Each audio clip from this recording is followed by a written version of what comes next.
やあ、あかねちゃんやで。みんな、フェイトグランドオーダーメモリアルムービー2023はご覧になったやろうか。ほんまや大クオリティで各所で話題になっとるよな。うちも初めて見た時から虜になって何度も繰り返し見とるわ。そんで、もしかしたらちょっと気がつきづらい制作者様の大事な意図が隠れとるんちゃうかなと思って今回動画を作らせていただくことにしました。ちなみに、うちのフェイトに関する知識はアニメ版だけなんで、原作に対する知識が足りてへん。その前提で頼むわ。じゃ、制作者様に敬意を表しつつやっていこうか。まず、この PV の全体の構成は、だいたいこんな感じやと思う。死地に赴く英雄たち、死後の世界、そして再生、という大きな流れがあって、その英雄たちの伝承を本で読む存在としてマシュがいるという構図やな。さて、ウォッチザロック2週目のすすめシリーズで語らせてもらったんやけど、映像には、上手、下手の法則というものがある。簡単に説明すると、視聴者から見て、左側が下手、右側が上手で、上手の方が強いということを説明させてもらったんや。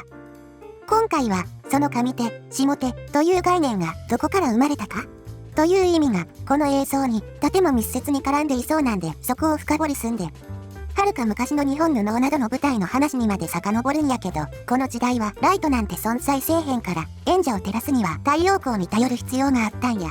せやから太陽がよく当たる南向きに舞台が作られるということが多かったんやな。つまり観客は北側を向いてこの舞台を見るわけや。そしてこの時太陽が昇る方向は東の右側、太陽が沈む方向が西の左側になるわけや。もうお気づきの方もいらっしゃると思うけど、太陽が沈む方角である左側ってのは死、太陽が昇る方角である右側ってのは再生という意味も同時に持つんや。現代より太陽が重要な意味を持つ時代背景も読み取れるな。ちなみに、この感覚ってのは、日本がたまたま北半球にあるからこうなったわけで、もし、南半球に日本があったら逆転してたかもしれんっていうのは面白いよな。まあ、このあたりは、いわゆる諸説ありますってやつなんで、それぞれ調べてみると面白いと思うわ。さて、FGO の映像の話に戻ると、序盤、死地に赴く英雄たちは、大枠で左側を向いて進んでいるんや。死ぬと分かっていても進まねばならない。そういった心情がキャラクターの進む方向からも表現されているんちゃうかなと思うわ。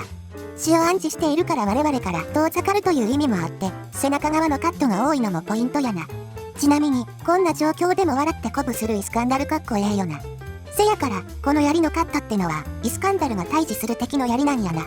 そして、英雄たちがいなくなってしまった。世界は混乱し、いつしか英雄を求めるようになる。ここで、セイバーが左側で、差し伸べる手が右側にあるのも大事やな。つまり、この手ってのは、英雄を求める写し代の象徴ってことやな。この手は、やっぱり、ユーザーである、マスターの皆さんを表しとるんかしらね。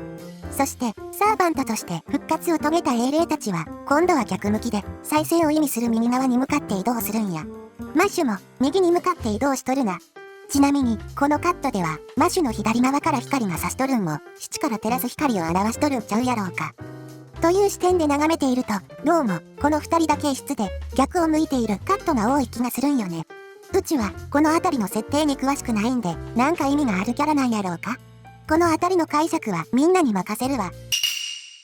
さて、もう一つ、ちょっとだけ色の話させてな。色もめっちゃ綺麗やったんで、以前作らせてもらった色スフィアで分析してみたで。色スフィアって何？って人は概要欄のリンク見てな。まず、サイドについてやけど、カットごとにめっちゃ綿密にコントロールされとるんや。こんな感じで、サイドがガツンと高いカットもあれば、サイドが抑えられたカットもある。こうやって、サイドの強弱が交互に目に入ってくるから、秋津にめっちゃ美しく、刺激的に見えるんや。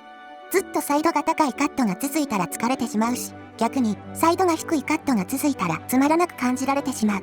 このさじ加減がとても綿密に設計されていると思ったわ。そして、明度とサイドの範囲がめちゃくちゃ広く豊かなんも注目やと思う。どのカットも縦軸、横軸ともにバランスよく色が分散しているんや。こういった複雑な色が絡み合うことで、実際の色以上に鮮やかで豊かさを持って見えてくる。こうやって一画面だけ切り取っても綺麗やのに、時間軸でも色彩設計されとって、最高に美しい映像になっとるな。冒頭、残された人たちと死んでしまった英雄が眠るように並ぶカットなんやけど、ここの表現も面白いんで紹介させてや。このカットは、左側が写し代で、右側が死後の世界で、別世界という表現なんやけども、右側のセイパーを照らす明かりがチラチラ揺れているのに注目してほしい。そう、左のうつしおのカンテラの光にセイバーが照らされているんや。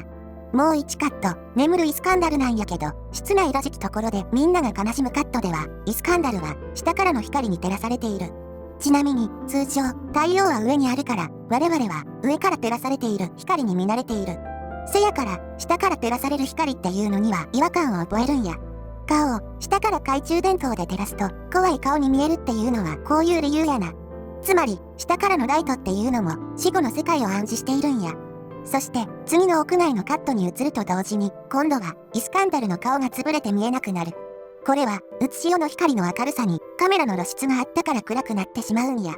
こうやって亡くなった英雄を人々が思うとき、英雄は見えないけども、常にそばに寄り添っているということを光で表現しとるんやないやろうか。ほんま素晴らしい演出やと思うわ。さて、1カット1カットどこを切り取っても、絵画のように美しい映像がテンポよく正確に流れていく。しかも、作品への愛が詰まったって、ほんまいろいろな意味で歴史に残る名アニメやと思うわ。今回、キャラクターの向かう方向と色彩について語らせてもらったんやけど、正直、うちの作品への解像度ではここまでが限界や。みんなも、それぞれの視点で見返してみると、新たな発見があると思うわ。今回はここまでや。ご視聴ありがとうございました。